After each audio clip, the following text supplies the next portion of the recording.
In today's video, I'm going to show you how to use ESLint with Cursor AI. First, open your project in Cursor. Make sure ESLint is already installed in your project. If not, open the terminal and run npm install ESLint, save dev.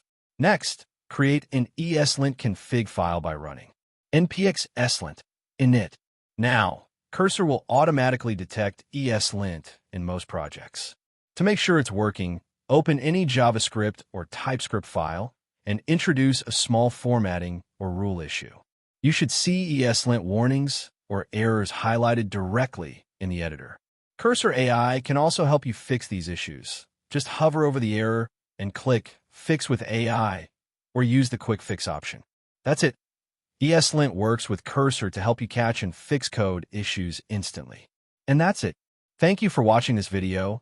Please feel free to use the affiliate link in the description.